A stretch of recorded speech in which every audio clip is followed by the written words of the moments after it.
Ассалаумағалейкум қазақ елі, қалайсыздар, амансыздар ма? Ал. Так, бүгін бізде балансировочный вал туралы сіздерге бір-екі ауыз сөз айтып кетейік енді.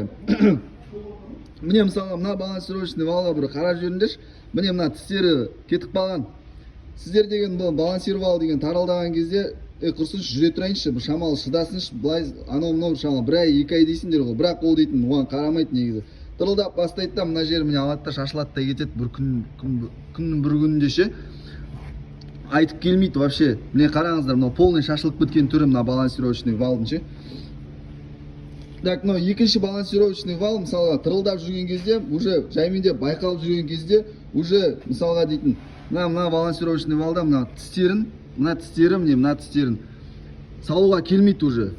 Жаңадан уже салу керек новойдан. Уже двойной расходқа түсесіздер да, мына жер тісі, мынау скоро уже шашылады, мынау тырылдап жүрген кезде ше.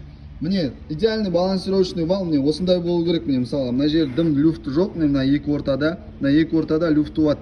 Осы люфт болмаған кезі міне таштай міне мына тістері барлығы да ешқандай із түспеген. Тістері қап-қара болуы міндетті. Тістері қап-қара болса, тістері сол тістерді міне салу керек. Осындай балансировалды салу керек міне жігіттер. Так, мынау міне только бастап келе жатқан кезі, мынау уже все. Болды, мынау өте қауіпті, мынау шашылып кетіп, кешегіде келген мынау балансировал деймін, қателеспесем, басыл приемокты полный бітеп тастаған. Құдай сақтап қалған ғой, әйтеуір, нормально әйтеуір, ондай қатты әйтеуір, моторға дым зақым келмеген. Сол жігіттер, мына қарап жүресіздер ғой, мына бізге келіп бір қаратып кетпесеңіздер, одан да үлкен шығынға түсесіздер. Ал жігіттер, Алаш сервис, Ақсай 3P18-6 келеміз жігіттер, машина қаратамыз.